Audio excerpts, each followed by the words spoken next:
Est-ce qu'on peut dire réellement que Marie est la mère de Dieu? Il faut se rappeler que c'est une définition du concile d'Éphèse, donc l'un des tout premiers conciles œcuméniques que l'Église universelle a fait juste après que les Romains aient cessé de la persécuter.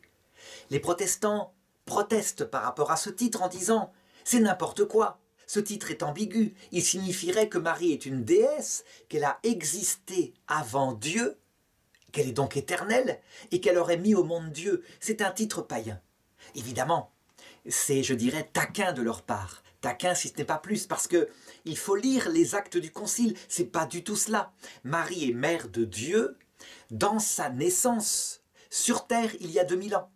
Marie est une petite personne humaine, la seule au monde que son fils ait choisi, puisque son fils existe avant elle. Son fils, c'est le Verbe éternel, celui qui l'a créé.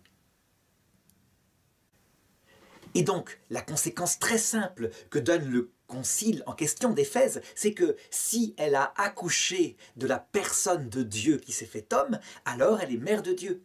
Point, c'est tout, ça ne va pas plus loin. Alors les protestants disent, à ce moment-là, comme objection, mais pas du tout, elle ne lui a donné que sa nature humaine. Sa nature divine existait avant, elle n'est donc pas mère de sa nature divine. La réponse est très simple. Prenons donc du bon sens.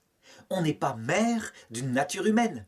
Les mamans humaines, normales, celles qui mettent au monde des bébés, eh bien, elles ne donnent à leur bébé que la moitié de leur ADN. Le père donne l'autre moitié de l'ADN, et ni le père ni la mère ne donnent l'âme. L'âme est créée par Dieu, l'âme humaine. Est-ce qu'on peut dire par là que les mamans humaines sont mères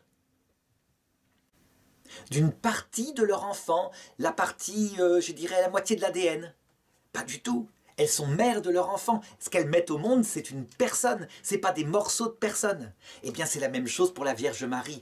Elle est mère d'une personne. Elle n'a pas mis au monde une nature. Même si, de fait, elle a donné à Jésus, c'est vrai, son ADN. Il n'y a pas de père. Et d'autre part, l'âme spirituelle, l'esprit de Jésus, a été créé par Dieu.